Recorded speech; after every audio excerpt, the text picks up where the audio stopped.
नमस्कार. अन्नपूर्णा JMGमध्ये आपलं स्वागत आहे. आज मी बाजरीचे धपाटे बनवते. त्यासाठी लसणाचा अख्खा मोठा गड्डा सोलून घेतला आणि कोथिंबीर जास्त घ्यायची. 5-7 हिरव्या मिरच्या,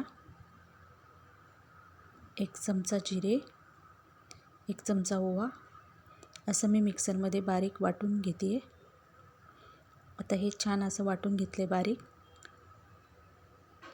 एका भांड्यामध्ये मी आता 1 वाटी नाचणीचं पीठ, नाचणी ही पौष्टिक आहे, आणि 1 वाटी बेसन पीठ, 1 वाटी गव्हाचं पीठ आणि 2 वाट्या बाजरीचं पीठ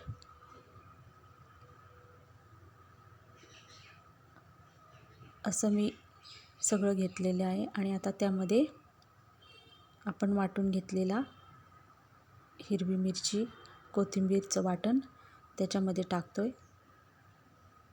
आता याच्यामध्ये मी सगळं टाकून घेतलं.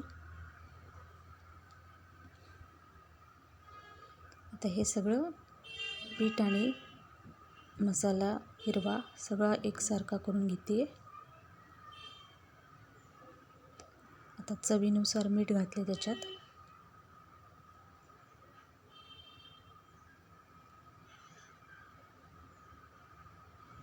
आणि आता हे छान असं मळून घ्यायचं आहे आपल्याला.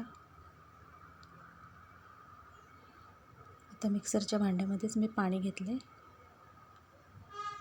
आणि आता हे मी मळून घेते एकसारखं सगळं छान. कणिक मळतो त्या पद्धतीने मळायचं, भाकरीला आपण जसं पीठ मळतो तसं. आणखीन मी वरतून थोडी कोथिंबीर घातली. कोथिंबीर घातल्यामुळे त्याचा रंग सुंदर येतो, हिरवा, आणि चवीलाही छान लागतात. या पद्धतीने मी हे बाजरीचं धपाटीचं पीठ मी मळून घेतलं आहे. आता याला 5-10 मिनटं झाकून ठेवते. आणि एक असा आता प्लास्टिकचा कागद घेतला आहे, किंवा तुम्ही कापडावरही थापू शकता.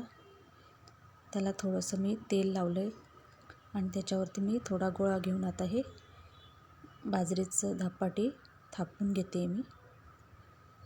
या पद्धतीने मध्ये होल केले आणि चारी बाजूला होल केले, त्यामुळे ते भाजायला छान असं भाजलं जातं आपलं धपाटं. या पद्धतीने मी आता तवा गरम करायला ठेवला होता. तवा छान गरम झाला, त्याच्यात मी हे धपाटं शेकून घेणार आहे छान. आता सगळीकडून मी असं तेल सोडते. छान असं तेल सोडून घ्यायचं. मध्ये होल केलं आहे त्याच्यामध्ये पण तेल सोडायचं, त्यामुळे ते आपलं धपाटं छान असं भाजणार आहे.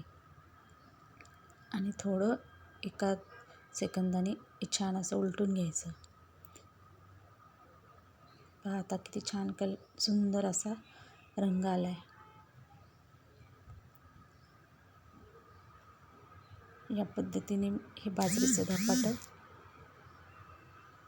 खूप चवीला छान, दह्यासोबतही किंवा सॉससोबतही तुम्ही खाऊ शकता. याच्यात तीळ घातले तरी चालतात, पण तीळ आवडत नाही आम्हाला, म्हणून तीळ नाही घातले.